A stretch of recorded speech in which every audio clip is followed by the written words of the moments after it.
ನಾನು ಗರುಡ ವಂಶದಲ್ಲಿ ಹುಟ್ಟಿರೋಳಣ್ಣ. ಇವಾಗ ನಾಗಸ್ವರ ಕೇಳ್ತಾ ಇದ್ದೀನಿ ಅಂತಂದ್ರೆ ಅದ್ರ ಮೇಲೆ ದ್ವೇಷ ಇದೆ ಹೊರತು ಪ್ರೇಮ, ಪ್ರೀತಿ, ದಯೆ, ದಾಕ್ಷಿಣ್ಯ ಇಲ್ಲ ಅಂತ ನಿನಗೆ ಅರ್ಥ ಆಗೋ ಥರ ನಾನು ಹೇಗೆ ಹೇಳಲಿ ಅಣ್ಣ? ನಮ್ಮ ವಂಶಕ್ಕೆ ಅಜಾತ ಶತ್ರು ಆಗಿರೋ ಹಾವು ನಮ್ಮ ಮನೆ ಒಳಗಡೆ ಪ್ರವೇಶ ಆಗಿದೆ ಅಂತ ಅದನ್ನ ಸಾಯಿಸೋದಕ್ಕೆ ನಾನು ನಾದಸ್ವರ ಹಾಕಿದ್ದೀನಿ ಅಂತ ನಿನ್ನ ನಂಬಿಸೋದು ಹೇಗೆ ಅಂತ ನೀನೇ ಹೇಳೋಣ. ಸರಿ, ಅದನ್ನ ಸಾಯಿಸಿದ್ಮೇಲೆ ನಾನು ಸತ್ರೆ ನಿನ್ನ ಕೈಗಳಿಂದ ಈಗಲೇ ನನ್ನ ಸಾಯಿಸ್ಬಿಡೋಣ.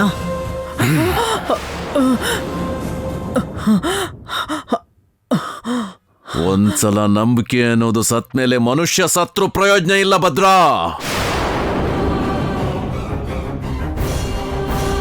ಅಣ್ಣನ ಮೇಲೆ ಭಯ, ಗೌರವ ಇದ್ದಿದ್ರೆ, ನಾಗಜಾತಿ ಮೇಲೆ ದ್ವೇಷ ಇದ್ದಿದ್ರೆ ನನ್ನ ಮನೆಯಲ್ಲಿ ನಾಗಸುರ ಕೇಳಿಸ್ತಾನೆ ಇರ್ಲಿಲ್ಲ. ನೀನೊಂದು ಕ್ಷಣ ಕೂಡ ಲೇಟಾಗಿ ಬಂದಿದ್ರು ನಿನ್ನ ಬಾಯಿಂದ ಇಂಥ ಮಾತುಗಳನ್ನ ನಾನು ಕೇಳ್ಬೇಕಾಗಿರ್ಲಿಲ್ಲ ಅಣ್ಣ. ಹಾಗಾದ್ರೆ ನಮ್ಮ ಮನೇಲಿ ಕಾಳನಾಗ ತಿರುಗ್ತಾ ಇದ್ದಾನೆ ಅಂತ್ಯಾ? ಖಂಡಿತ ಅಣ್ಣ. ಹಾಗಾದ್ರೆ ಕರಿ, ತೋರ್ಸು. ಬರ್ನಿ, ನಾಗಸ್ವರ ಹಾಕು, ಸಾಯಿಸ್ಬಿಡ್ತೀನಿ.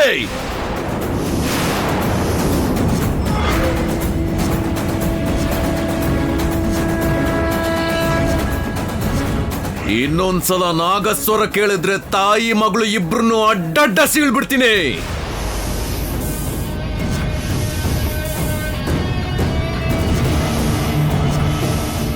ನಮ್ಮ ಕಾಲ್ಗಳನ್ನ ಕಟ್ಟಾಕಿ ಹೊರಗೆ ಕರ್ಕೊಂಡೋಗು ಅಂತ ಹೇಳಿದ್ರೆ ಹೇಗಣ್ಣ?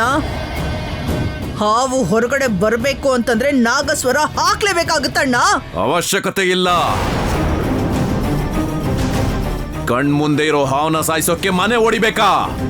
ಹುತ್ತದಲ್ಲಿರೋ ಹಾವನ್ನ ತೆಗೆಯೋದಕ್ಕೆ ಪಾತಾಳಕ್ಕೆ ಹೋಗ್ಬೇಕಾ? ಹೊಡಿಯೋ ಜಾಗದಲ್ಲಿ ಹೊಡೆದ್ರೆ ಲೋಕನೇ ಬಿಟ್ಬಿಟ್ಟು ಹೋಗುತ್ತೆ. ನನಗನಿಸ್ತಾ ಇದೆ ನೀನು ಆ ಭುಜಂಗ ಸರ್ಪದ ಭಯದಿಂದ ಇನ್ನೂ ಹೊರಗೆ ಬಂದಿಲ್ಲ ಭದ್ರಾ. ಗರುಡ ಇದ್ರೆ ಭಯದಿಂದ ಅವುಗಳೇ ಹೋಗ್ತವೆ. ಇನ್ನೊಂದ್ಸಲ ಮನೆಯಲ್ಲಿ ನಾಗಸ್ವರ ಕೇಳಿದ್ರೆ ಅದಕ್ಕೆ ಕಾರಣ ಆಗಿರೋರು ಯಾರಾದ್ರೂ ಆಗ್ಲಿ ನನ್ನ ಕೈಯಿಂದ ಸಾಯ್ತಾರೆ.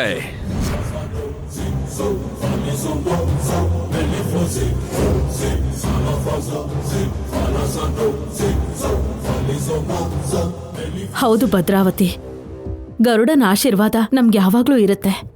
ಅದ್ರ ಜೊತೆಗೆ ಶಕ್ತಿ ಆಯುಧ ಮನೆಯಲ್ಲೇ ಇದೆಯಲ್ಲ, ಯಾವ ಹಾವು ಬರೋದಿಲ್ಲ. ಸುಮ್ಸುಮ್ನೆ ಭಯ ಪಡದೆ ನೆಮ್ಮದಿಯಾಗಿರು.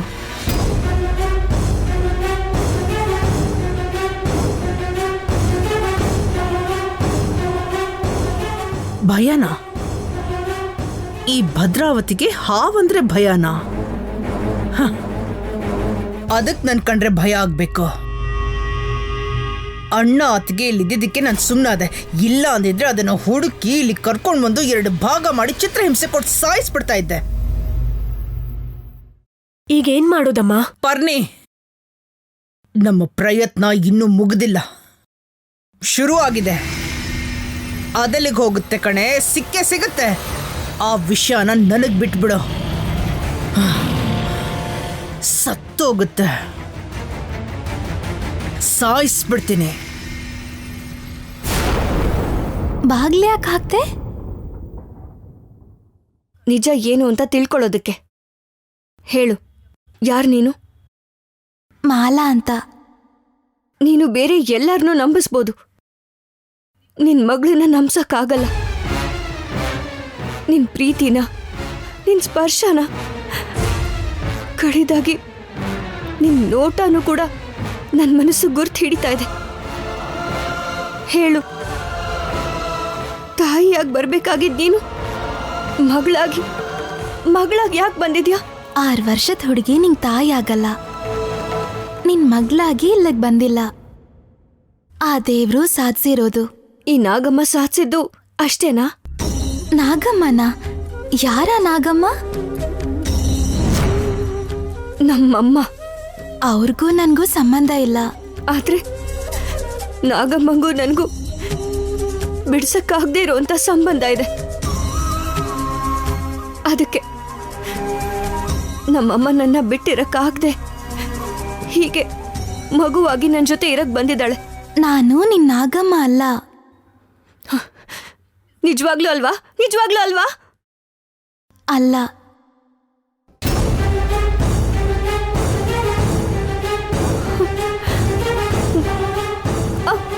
ಅಮ್ಮ,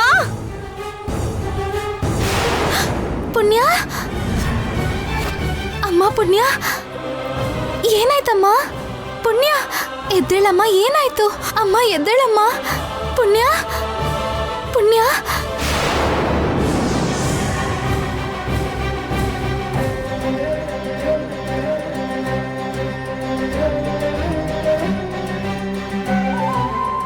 ಅಮ್ಮ, ಏನಾಯ್ತಮ್ಮ? ನಿನ್ ಕಣ್ಣಲ್ಲಿ ಭಯ ಯಾಕಮ್ಮ? ನೀನ್ ನನ್ನ ತಾಯಿ ಅನ್ನೋ ಹಾಗೆ, ನಾನು ನಿನ್ ಮಗಳು ಅನ್ನೋ ಹಾಗೆ, ಅಮ್ಮ ಅಂತ ಕೂಗ್ತಿದ್ದ ಹಾಗೆ ಹೀಗೆ ಓಡೋಡ್ ಬರೋದು ಅಂದ್ರೆ ಏನಮ್ಮ? ಇದನ್ನೇನಂತಾರೆ? ತಾಯಿ ಪ್ರೀತಿ ಅನ್ನಲ್ವಾ? ಓ, ಅಮ್ಮನ ಪ್ರೀತಿಯಿಂದ ದೂರ ಆದವರು ಪ್ರತಿಯೊಬ್ಬರಲ್ಲೂ ಅಮ್ಮನ ಪ್ರೀತಿನೇ ನೋಡ್ತಾರೆ. ಇವಾಗ ನೀನು ಕೂಡ ಅಷ್ಟೇ. ಅಂದ್ರೆ ನೀನು ನಾಗಮ್ಮ ಅಂತ ಒಪ್ಕೊಳ್ಳಲ್ವಾ? ಈ ಪುಣ್ಯ ನಿನ್ ಮಗಳು ಅಂತ ನೀನು ಒಪ್ಕೊಳ್ಳಲ್ವಾ? ನಿನ್ನ ಅನುಮಾನ ನಿಜ ಅಂತ ಒಪ್ಕೊಳ್ಳಲ್ಲ. ನೀನ್ ನಾಗಮ್ಮ ಅಲ್ಲ ಅಂದ್ರೆ ನಾನು ಒಪ್ಕೊಳ್ಳಲ್ಲ. ನೀನ್ ನನ್ನ ಜೊತೆ ಮಾತಾಡ್ಬೇಡ ಅಂತ, ನನ್ನ ನೋಡ್ಬೇಡ ಅಂತ ಹೇಳ್ದೆ ಅಂತ ಹೀಗೆ ಹೇಳ್ತಿದ್ಯಾ ಅಲ್ವಾ? ಇಲ್ಲ. ಹಾಗಾದ್ರೆ ನಿನ್ಗೆ ನಾಗೇಶ್ವರ ಕೇಳಿದ ಕೂಡ್ಲೆ ಯಾಕೆ ಆ ಥರ ಎಲ್ಲ ಆಯ್ತು? ಯಾಕೆ ನಿನ್ ಶರೀರ ಹಾವ್ ಥರ ಸ್ಪಂದಿಸ್ತು? ಯಾಕೆ ಹಾವಿನ ಥರ ನಿನ್ ದೇಹ ಯಾಕೆ ಸ್ಪಂದಿಸ್ತು? ಅದೆಲ್ಲ ನಿನ್ ಭ್ರಮೆ. ನಾಗಮ್ಮನ್ ಮೇಲಿರೋ ಪ್ರೀತಿಗೆ ನಿನ್ ಕಣ್ಣು ನಿನ್ಗೆ ಮೋಸ ಮಾಡ್ತಿದೆ. ಕಣ್ಣು ಮೋಸ ಮಾಡ್ಬೋದು, ಆದ್ರೆ ನನ್ನ ಮನಸ್ಸು ಯಾವತ್ತೂ ನಂಗೆ ಮೋಸ ಮಾಡಲ್ಲ.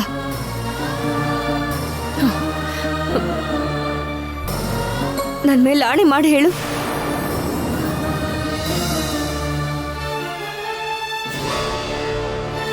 ಪುಣ್ಯ ಪುಣ್ಯ ಪುಣ್ಯ ಪುಣ್ಯ ನಾನು ನಾಗಮ್ಮ ಅಲ್ಲ. ಆದ್ರೆ ನಾಗಮ್ಮ ಅಂತ ನೀನ್ ಅನ್ಕೊಂಡ್ರೆ ನನ್ಗೆ ಯಾವ ಅಭ್ಯಂತರನೂ ಇಲ್ಲ. ಯಾಕೆ ಅಂದ್ರೆ ನಾಗಮ್ಮನ್ಗಿಂತ ನಾನ್ ನಿನ್ನ ಹೆಚ್ಚು ಪ್ರೀತಿಸ್ತಾ ಇದ್ದೀನಲ್ಲ, ಅದಕ್ಕೆ. ಪುಣ್ಯ ನಿಜ ಇವತ್ತು ಗೊತ್ತಾಗದೆ ಇರಬಹುದು, ನಾಳೆ ಆದ್ರೂ ಗೊತ್ತಾಗತ್ತೆ. ಪುಣ್ಯ ಪುಣ್ಯ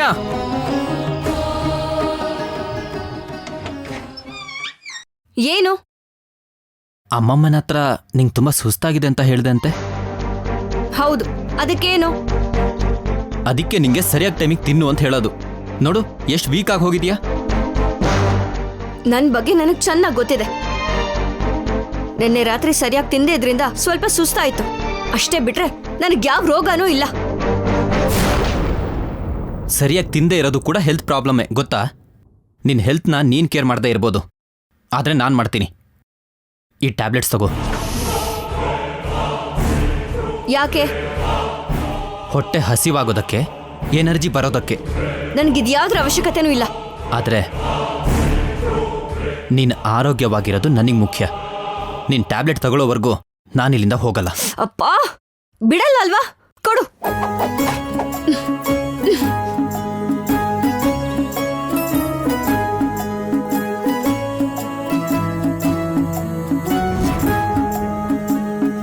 ತಗೋ.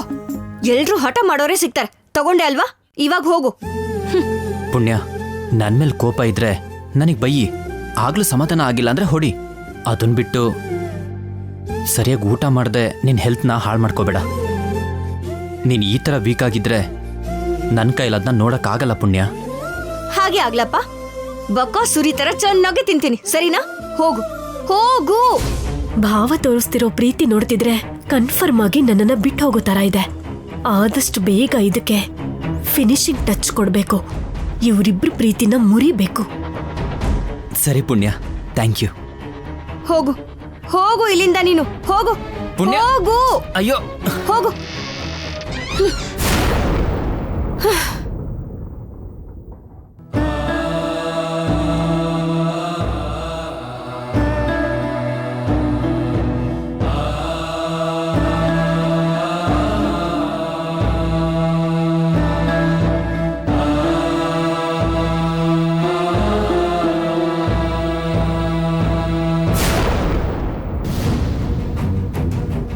ಮಾಡ್ಬೇಕು.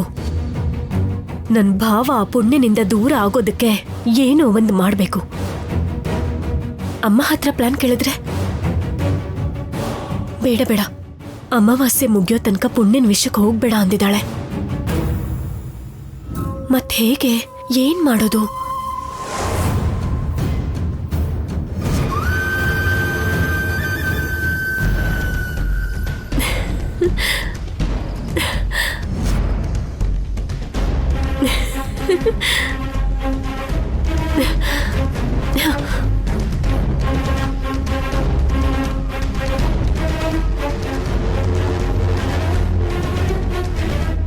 ನನ್ ಸಮಸ್ಯೆಗೆ ಈ ಹೂವೇ ಪರಿಹಾರ ತೋರಿಸುತ್ತೆ.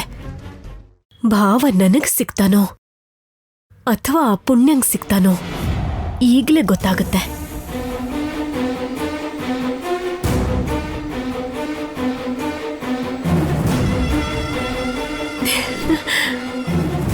ಭಾವ ಖಂಡಿತವಾಗ್ಲೂ ಈ ಕಡೆ ಬರ್ತಾನೆ. ಆಕಸ್ಮಿಕವಾಗಿ ಹೂವನ್ನ ನೋಡ್ತಾನೆ. ನೋಡ್ತಿದ್ದಾಗೆ ಹೂವನ್ನ ತಗೊಂಡ್ರೆ ನನ್ನವನಾಗ್ತಾನೆ.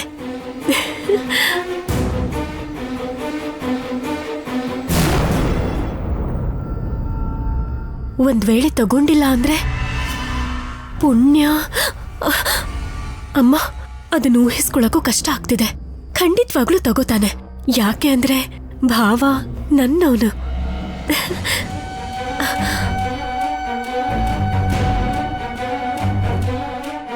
ದೇವ್ರೆ ದೇವ್ರೆ ದೇವ್ರೆ, ನನ್ ಭಾವ ಆ ಹೂ ತಗೊಳ್ಳೋ ತರ ಮಾಡು ದೇವ್ರೆ. ನಿನ್ ಗುಡಿಗೆ ಬಂದು 100 ತೆಂಗಿನಕಾಯಿ ಹೊಡಿತೀನಿ. Please please please please please.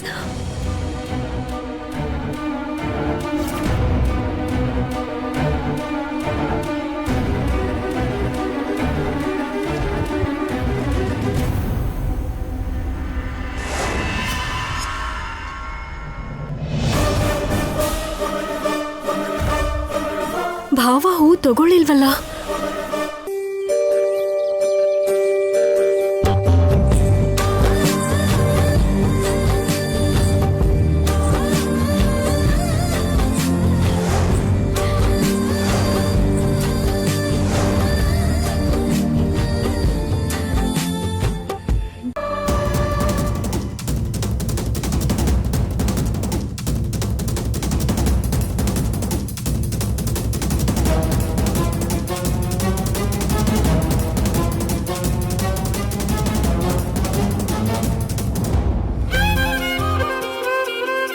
ಈ ಹೂ ತುಂಬ ಚೆನ್ನಾಗಿದೆ.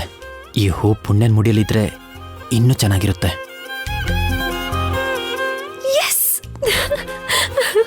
ಭಾವ ನನ್ನವನು. ಯಾಕೆ ಅಂದ್ರೆ ಪರಿಣಿಕ ಪ್ಲಾನ್ ಮಾಡಿದ್ರೆ ಫಿಕ್ಸ್ ಆಗೇ ಆಗುತ್ತೆ. ಎಸ್.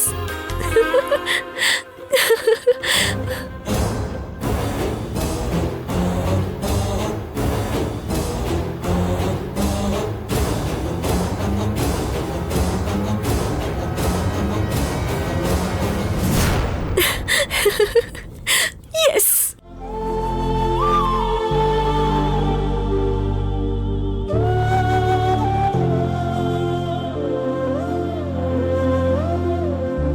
ನೀನ್ ನನಗೆ ಹೀಗೆ ತಲೆ ಬಾಚ್ತಾ ಇದ್ರೆ ನನಗೆ ನಮ್ ಗೊಲ್ಲಮ್ಮನೇ ನೆನ್ಪಾಗ್ತಾಳೆ. ನಿನ್ ವರ್ತನೆಗಳು, ಮಾತಾಡೋದು ಎಲ್ಲ ಗೊಲ್ಲಮ್ಮನ್ ಥರಾನೇ ಅನ್ಸತ್ತೆ. ಆದ್ರೆ ವಯಸ್ಸಲ್ಲಿ ಮಾತ್ರ ವ್ಯತ್ಯಾಸ. ಅಷ್ಟಕ್ಕೂ ನಾನಂದ್ರೆ ನಿನಗೆ ಯಾಕೆ ಅಷ್ಟಿಷ್ಟ?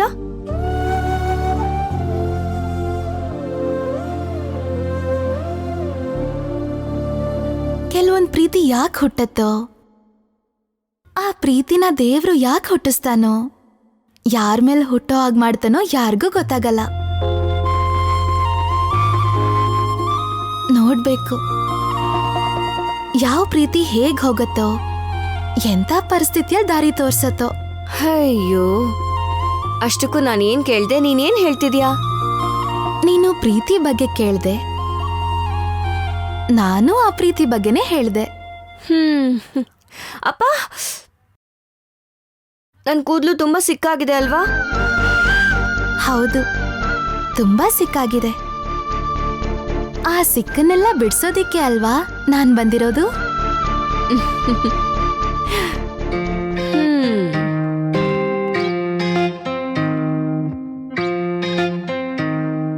ಮುಗೀತಾ?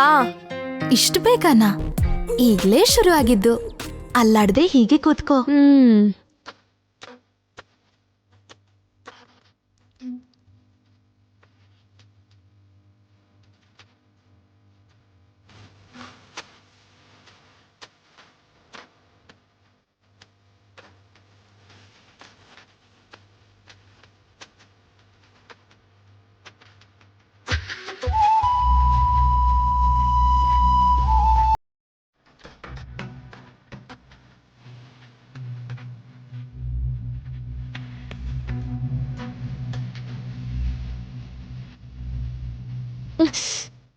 ಅಮ್ಮ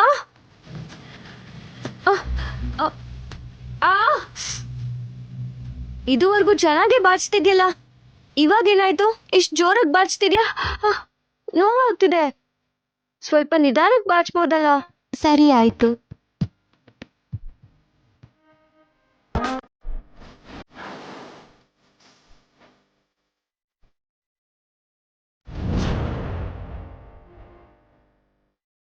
ದೇವ್ರೆ, ಚಿತ್ರ ವಿಚಿತ್ರವಾಗಿರೋ ನಿನ್ ಸೃಷ್ಟಿಯಲ್ಲಿ ಎಲ್ಲಾನು ವಿಚಿತ್ರ ಅನ್ಕೊಂಡೆ.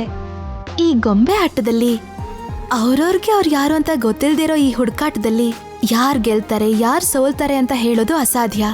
ನಿನ್ ಲೀಲೆನ ಅರ್ಥ ಮಾಡ್ಕೊಳ್ಳೋದು ಕಷ್ಟ ಸ್ವಾಮಿ.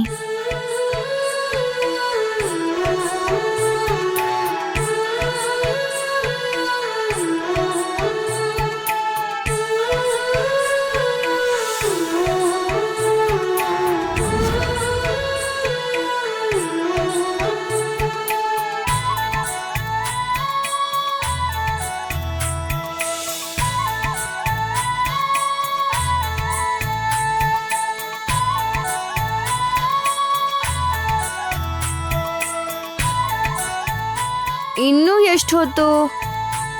ಆಗೋಯ್ತು ಇರು.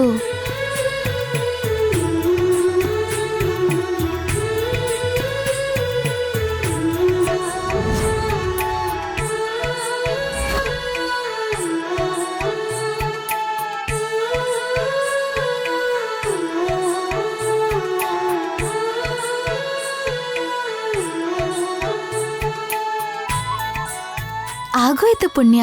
ಹಬ್ಬ ಮುಗೀತಾ?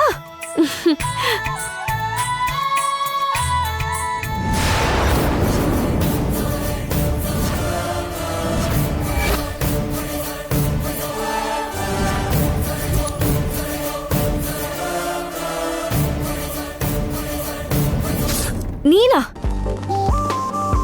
ನೀನ್ ನನ್ನ ರೂಮ್ ಒಳಗ್ ಯಾಕೆ ಬಂದೆ? ಯಾವಾಗ ಬಂದೆ? ಬರೀ ರೂಮ್ ಒಳಗ್ ಬಂದ್ರೆ ಪರವಾಗಿಲ್ಲ, ಅಂದ್ರೆ ನನ್ ಮನ್ಸೊಳಗಡೆನೂ ಬರ್ಬೇಕು ಅಂತಾರ? ಇಷ್ಟು ಚಿಕ್ಕ ಹುಡುಗಿ ಅಷ್ಟು ದೊಡ್ಡ ಮಾತನ್ನ ಹೇಗ್ ಮಾತಾಡ್ತಾಳೆ ಹೇಳು? ಕರೆಕ್ಟು ಮಾಲಾ. ಏ, ಏನು ಕರೆಕ್ಟಾ? ಏನ್ ಕರೆಕ್ಟು? ಮೊದ್ಲೆದೇಳು, ಎದ್ದೇಳು, ಅಲ್ಲ, ಎದ್ದೇಳು. ಪುಣ್ಯ. ಹೇಳು, ಎದ್ದೇಳು. ಅಯ್ಯೋ ಹೋಗು ಪುಣ್ಯ, ನೀನು. ಪ್ಲೀಸ್. ಹೋಗು. ಪುಣ್ಯ, ನನ್ನ ಮಾತು ಕೇಳು, ನನ್ನ ಮಾತು ಕೇಳು. ನಾನು ತುಂಬ ಕಷ್ಟಪಟ್ಟು ನಿನ್ನ ಕೂದಲು ಬಾಚಿ ಜಡೆ ಕಟ್ಟಿ ಹೂ ಕೂಡ ಮುಡಿಸಿದ್ದೀನಿ. ಅಟ್ಲೀಸ್ಟ್ ಒಂದು ಥ್ಯಾಂಕ್ಸ್ ಆದರೂ ಹೇಳ್ಬೋದಲ್ವಾ? ಯಾಕೆ ಹೇಳ್ಬೇಕು? ಹಾ, ಯಾಕೆ ಹೇಳ್ಬೇಕು? ತಲೆ ಬಾಚು ಅಂತ ನಾನು ಹೇಳಿದ್ನಾ? ಜಡೆ ಹಾಕಕ್ ನಾನು ಹೇಳಿದ್ನಾ? ಅಷ್ಟಕ್ಕೂ ಈ ಹೂವು ಯಾಕೆ ಮುಡಿಸ್ದೆ? ನೋಡಕ್ ತುಂಬ ಸುಂದರವಾಗಿತ್ತು. ಇದು ನಿಂಗೋಸ್ಕರನೇ ಹುಟ್ಟಿರೋದು ಅನ್ಕೊಂಡೆ. ಇದು ನಿನ್ನ ಮುಡಿಲಿದ್ರೆ ಇನ್ನು ಚೆನ್ನಾಗಿರುತ್ತೆ ಅನ್ಸ್ತು.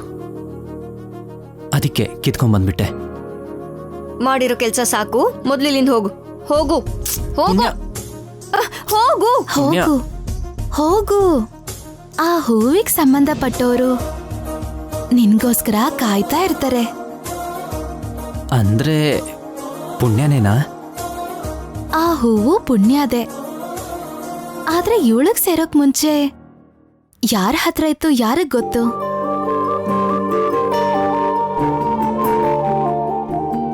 ಪುಣ್ಯಂಗ್ ಸೇರಕ್ಕೂ ಮುಂಚೆ ಅದ್ ನಂದೆ. ನಮ್ದೇ ಅನ್ಕೊಳ್ಳೋ ಪ್ರತಿಯೊಂದು ಕೂಡ ನಮ್ದಲ್ಲ. ಅದ್ ಯಾರಿಗ್ ಸಿಗ್ಬೇಕೋ ಅವ್ರಿಗೆ ಸಿಗೋದು.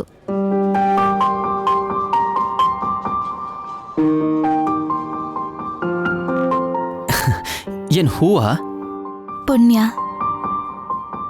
ಅಯ್ಯೋ ಮಾಲಾ, ನೀನ್ ಏನ್ ಹೇಳ್ತಾ ಇದೀಯೋ ನಂಗೆ ಅರ್ಥನೇ ಆಗ್ತಿಲ್ಲ. ನೋಡು, ನಿನಗ ಅರ್ಥ ಮಾಡ್ಸೋಷ್ಟು ತಾಳ್ಮೆ ನಮ್ ಹತ್ರ ಇಲ್ಲ. ಹೋಗು ಹೋಗು. ನಾನು ಹೋಗಲ್ಲ. ಏನ್ ಮಾಡ್ತೀಯಾ? ಹಾಗಾದ್ರೆ ನೀನ್ ಇಲ್ಲೇ ಇರು, ನಾವೇ ಹೋಗ್ತೀವಿ. ಏ, ನಡಿ ಮಾಲಾ, ಪುಣ್ಯ, ಜಾಗ ಬಿಡು. ಬೇಡ, ಆಗಲ್ಲ. ನೀನ್ ಇಲ್ಲೇ ಇರಬೇಕು. ಥ್ಯಾಂಕ್ಸ್ ಅಂತೂ ಹೇಳಲಿಲ್ಲ. ಅಟ್ಲೀಸ್ಟ್ ಒಂದ್ ಸೆಲ್ಫಿ ಆದ್ರೂ ತಗೊಳ್ಳೋಣ. ಪ್ಲೀಸ್ ಪ್ಲೀಸ್, ನಂಗೋಸ್ಕರ. ಅವೆಲ್ಲ ಆಗಲ್ಲ, ಅದೆಲ್ಲ ಆಗಲ್ಲ. ನೀನಂತೂ ಬಿಡಲ್ಲ ಅಲ್ವಾ? ಸರಿ. ಸರಿ, ಈ ಕಡೆ ಬಾ. ಬಾ.